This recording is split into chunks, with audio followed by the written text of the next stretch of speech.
ନମସ୍କାର। Odia news editorial analysis ସ୍ୱାଗତ କରୁଛି ମୁଁ ପ୍ରସାଦ।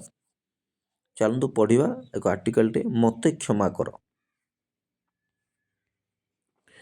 ଜୀବନର ଗତିପଥରେ ମଣିଷର ଭୁଲ ହୋଇଗଲେ ତାର ସଂଶୋଧନ ପାଇଁ ତାକୁ କିଛି ଦେବାକୁ ପଡ଼ିଥାଏ। ତାର ଅର୍ଥରାଶି କିଛି ସାମଗ୍ରୀ ବା ପାରିଶ୍ରମିକ ଇତ୍ୟାଦି ହୋଇପାରେ। କିନ୍ତୁ ଏତଦ୍ ଭିନ୍ନ ଅନ୍ୟ ଗୋଟିଏ ସଂଶୋଧନ ପାଇଁ ପନ୍ଥା ରହିଥାଏ, ଯାହା ଥାଏ କ୍ଷମା। ଅନେକ ସମୟରେ ମଣିଷ ଭୁଲ କଲେ ନିଜର ଆତ୍ମସଂଶୋଧନ ଓ ଆତ୍ମଜାଗରଣ ପାଇଁ କ୍ଷମା ଯାଚନା କରିଥାଏ। ମାତ୍ର ପ୍ରଶ୍ନ ଉଠେ, ବ୍ୟକ୍ତି କ୍ଷମା ମାଗିବା ବେଳେ ତା ପ୍ରତି କେତେ ଅନୁରାଗ ଓ ସମ୍ବେଦନଶୀଳତା ଥାଏ? କାରଣ ଭୁଲ ପାଇଁ କ୍ଷମା ମାଗିବା ବେଳେ ଭୁଲର ପୁନରାବୃତ୍ତି ନ ହେବା ପାଇଁ ବ୍ୟକ୍ତି ସଂକଳ୍ପବଦ୍ଧ ହେବା ସହ ସେଥିପ୍ରତି ସଚେତନ ହୋଇଥାଏ। ମାତ୍ର ଯଦି ମଣିଷ ବାରମ୍ବାର ଭୁଲ କରେ ଓ ବାରମ୍ବାର କ୍ଷମା ମାଗେ, ତେବେ ସେ କ୍ଷେତ୍ରରେ କ୍ଷମା ଏକ ପ୍ରହସନ ହୋଇଯାଏ। ବ୍ୟକ୍ତି ପାଲଟିଯାଏ ଏକ ନୀତିହୀନ ମଣିଷ। ଅତଏବ ଜ୍ଞାତସାରରେ ଭୁଲ ନ କରିବା, ବାରମ୍ବାର କ୍ଷମା ଯାଚନା ନ କରିବା ହେଉଛି ବିବେକବାନ ମଣିଷର ଅନ୍ତର୍ଦୃଷ୍ଟି।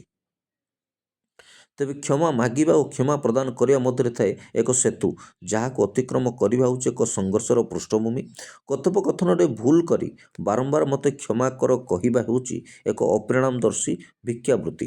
କ୍ଷମା ମାଗିବା ମୂଳତଃ କୌଣସି କାର୍ଯ୍ୟ ବା ନିଜର ନିଷ୍କ୍ରିୟତାକୁ ଯଥାର୍ଥ କରି ରକ୍ଷା କରିବା ପାଇଁ ବ୍ୟବହୃତ ଏକ ସୁପରିକଳ୍ପିତ ବ୍ୟାଖ୍ୟା, ଯାହା ପ୍ରାୟତଃ ଦାୟିତ୍ୱ ବା ନକାରାତ୍ମକ ପରିଣାମକୁ ଏଡ଼ାଇବା ପାଇଁ ଅନେକ ବ୍ୟବହାର କରିଥାନ୍ତି।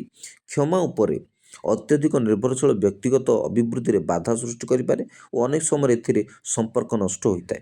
କ୍ଷମା ପ୍ରାୟତଃ ଦୋଷ ବଦଳାଇବା, ଦୋଷକୁ କମ୍ କରିବା ବା ଦୋଷ ହ୍ରାସକାରୀ ପରିସ୍ଥିତିକୁ ଅଧିକ ଉଜ୍ଜୀବିତ କରେ।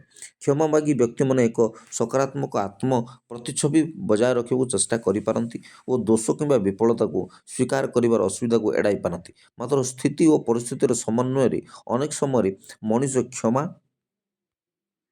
ନିକଟରେ ପରାସ୍ତ ହୋଇ ନିଜକୁ ଧିକ୍କାର କରିଥାଏ। କ୍ଷମା ମଣିଷକୁ ଅସ୍ଥାୟୀ ଆନନ୍ଦ ଦେଇପାରେ, ମାତ୍ର ତାହା ଥାଏ ବ୍ୟକ୍ତିର ଦୀର୍ଘକାଳୀନ ନକାରାତ୍ମକ ପରିଣାମ। କାରଣ ମଣିଷ ଭୁଲର ଶିକ୍ଷା ଲାଭ କରିଥାଏ। ଯଦି ଭୁଲ ନ କରିବା ପାଇଁ ମଣିଷ ସଚେତନ ହୁଅନ୍ତା, ତେବେ କ୍ଷମାର ନଜରବନ୍ଦୀରୁ ମୁକ୍ତି ପାଇପାରନ୍ତା। ମାତ୍ର ବାରମ୍ବାର କ୍ଷମା ଭିକ୍ଷା ବିଶ୍ୱାସ ଓ ସମ୍ପର୍କକୁ କ୍ଷତି ପହଞ୍ଚାଇଥାଏ। କାରଣ ସେତେବେଳେ ବ୍ୟକ୍ତି ପ୍ରାୟତଃ ପ୍ରତାରଣା ବା ଉତ୍ତରଦାୟିତ୍ୱର ଅଭାବ ସହ ଜଡ଼ିତ ହୋଇଥାଏ। ଅସ୍ୱାଭାବିକତା ବା ନକାରାତ୍ମକ ପରିଣାମକୁ ଏଡ଼ାଇବା ପାଇଁ କ୍ଷମା ଏକ ସରଳ ଉପାୟ। ଅତଏବ ଅନେକ ସମୟରେ କ୍ଷମା ଭିକ୍ଷା ବା କ୍ଷମାକୁ ଏକ ତ୍ରାହିର ଆଧାର କରିବା ଅପେକ୍ଷା ସଚ୍ଚୋଟତା ଓ ଉତ୍ତରଦାୟିତ୍ୱର ଅଭ୍ୟାସ କରିବା ଗୁରୁତ୍ୱପୂର୍ଣ୍ଣ ଅଟେ। କ୍ଷମା କରିବାର ଅର୍ଥ କ୍ଷମା ମାଗିବାକୁ ପ୍ରଥମେ ବୁଝାଇଥାଏ। ତାହା ଥାଏ ଅନ୍ୟର ଦୟା ଓ ଅନୁକମ୍ପା ତଥା ବଦାନ୍ୟତା।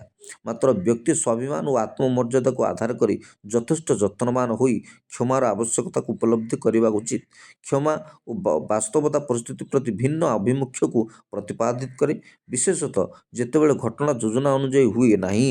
ଅନେକ ସମୟରେ ବ୍ୟକ୍ତି କ୍ରୋଧ ଓ ଅନ୍ୟ ଉପରେ ଆକ୍ରୋଶ ରଖି କିଛି ଭୁଲ କରିଥାଏ ଏବଂ ଫଳସ୍ୱରୂପ ପୁଣି ନିଜକୁ ରକ୍ଷା କରିବା ବା ଦୋଷମୁକ୍ତ କରିବା ପାଇଁ କ୍ଷମା ପ୍ରାର୍ଥୀ ହୋଇଥାଏ। ଆଜିକାଲି ସମାଜରେ ମଣିଷ ହିତାହିତ ଜ୍ଞାନ ନ ରଖି ସମାଜରେ, ପରିବାରରେ ତଥା ସର୍ବଜନରେ ଅକରଣୀୟ କାର୍ଯ୍ୟ କରୁଛି। ପରିସ୍ଥିତିକୁ ସନ୍ତୁଳିତ କରିବା ପାଇଁ ଓ ନିଜକୁ ବଞ୍ଚାଇବା ପାଇଁ କ୍ଷମା ପ୍ରାର୍ଥୀ ହେଉଛି। ପ୍ରତ୍ୟେକ କଥାରେ ମୋତେ କ୍ଷମା କର କହି ନିଜକୁ ଗୌଣ କରୁଛି। କ୍ଷମା ଏକ ମହତ୍ ଗୁଣ, ମାତ୍ର ଏହାର ଶ୍ରେୟ ତାହା ପାଇଁ ଯିଏ କ୍ଷମା ପ୍ରଦାନ କରେ। ଯିଏ କ୍ଷମା ପ୍ରାର୍ଥୀ ହୁଏ, ସେ ନିଜକୁ କେତେ ନିମ୍ନ ମନେ କରେ, ତାହା ସ୍ୱାଭିମାନୀ ବ୍ୟକ୍ତି ଅନୁଭବ କରିଥାଏ। ଭାରତୀୟ ସମ୍ବିଧାନରେ ବ୍ୟକ୍ତିର ଗର୍ହିତ ଭୁଲ ବା ତ୍ରୁଟି ପାଇଁ ଦୋଷୀର ଦଣ୍ଡ କୋହଳ କରି ଜେଲରୁ ମୁକ୍ତି ଦିଆଯାଏ। ଅତିରିକ୍ତ ଭାବରେ ରାଷ୍ଟ୍ରପତି ମୃତ୍ୟୁଦଣ୍ଡ ପାଇଥିବା ବ୍ୟକ୍ତିକୁ ମଧ୍ୟ କ୍ଷମା କରି କୋହଳ କରିଥାନ୍ତି, ଯାହା ନିର୍ଭର କରିଥାଏ ବ୍ୟକ୍ତିର ଚରିତ୍ର, ବ୍ୟବହାର ଓ ଦୋଷର ଗଭୀରତା ଉପରେ। ରାମାୟଣ, ମହାଭାରତ, ଭଗବତ ଗୀତା ଆଦି ଗ୍ରନ୍ଥରେ, ଏପରିକି ବାଇବେଲ, କୋରାନ ଆଦିରେ ଭଗବାନ ମଣିଷକୁ ଅନେକ କ୍ଷେତ୍ରରେ କ୍ଷମା ଦେଇ ତାକୁ ସଂଶୋଧିତ ହେବା ପାଇଁ ସୁଯୋଗ ଦେଇଛନ୍ତି। ମାତ୍ର ମଣିଷ ସେ ସଂଶୋଧନକୁ କମ୍ ବ୍ୟବହାର କରି ଭୁଲର ପୁନରାବୃତ୍ତି କରିଚାଲିଛି ଏବଂ ଆତ୍ମସ୍ୱାର୍ଥ ପାଇଁ କ୍ଷମା ମାଗୁଛି। ମହାଭାରତରେ ବିଭିନ୍ନ ଚରିତ୍ରମାନେ ସେମାନଙ୍କର କାର୍ଯ୍ୟ ପାଇଁ କ୍ଷମା ପ୍ରାର୍ଥୀ ହୋଇଛନ୍ତି। ସେମାନଙ୍କ କାର୍ଯ୍ୟକୁ ଯଥାର୍ଥ କିମ୍ବା ଦୋଷକୁ ଦୂରେଇ ରଖିବା ପାଇଁ କ୍ଷମାକୁ ଏକ ମାଧ୍ୟମ ଭାବେ ବ୍ୟବହାର କରାଯାଉଥିଲା। ରାମାୟଣରେ ମଧ୍ୟ କାର୍ଯ୍ୟ କିମ୍ବା ନିଷ୍ପତ୍ତିକୁ ଯଥାର୍ଥ କରିବା ପାଇଁ କ୍ଷମା ପ୍ରାୟତଃ ବ୍ୟବହୃତ ହୋଇଛି। ବିଶେଷତଃ ଯେଉଁ ପରିସ୍ଥିତିରେ ଚରିତ୍ରମାନେ ଧାର୍ମିକ ଆଚରଣରୁ ବିଚ୍ୟୁତ ହୋଇଛନ୍ତି ବା ନୈତିକ ଦ୍ୱନ୍ଦ୍ୱର ସମ୍ମୁଖୀନ ହୋଇଛନ୍ତି। ଆଧୁନିକ ସମାଜରେ ସମ୍ପ୍ରତି ନିଜର ଆକ୍ରୋଶ, ଈର୍ଷା ବା ପ୍ରତିଶୋଧକୁ ଶାନ୍ତ କରିବା ପାଇଁ ଅନେକ କ୍ଷେତ୍ରରେ କେତେଜଣ ନିରୀହ ବ୍ୟକ୍ତିଙ୍କ ମଧ୍ୟ ନିର୍ଦ୍ଦୋଷରେ ଘଟଣାଚକ୍ରରେ ଦୋଷୀ ସାବ୍ୟସ୍ତ କରି ଭୁଲ ନଥାଇ ଭୁଲକୁ ସ୍ୱୀକାର କରାଇ କ୍ଷମା ପ୍ରାର୍ଥୀ କରି ନିଜେ ଆନନ୍ଦିତ ହୋଇଥାନ୍ତି। ଅତଏବ କ୍ଷମାର ମହନୀୟ ଚିନ୍ତାଧାରାରେ ମଣିଷ ମାର୍ଜିତ ଓ ପରିମାର୍ଜିତ ହୋଇ ଭୁଲର ବାରମ୍ବାର ପୁନରାବୃତ୍ତି ନ ହେବା ପାଇଁ ଯତ୍ନବାନ ହେବା ଉଚିତ। ଯେଉଁଠି ନଥିବ ବାରମ୍ବାର ଅନୁରୋଧର ଅନିଚ୍ଛାକୃତ ଶବ୍ଦ ପ୍ରବାହ ମୋତେ କ୍ଷମା କର। ଏତିକି ସତ ରହୁଛି। ଧନ୍ୟବାଦ।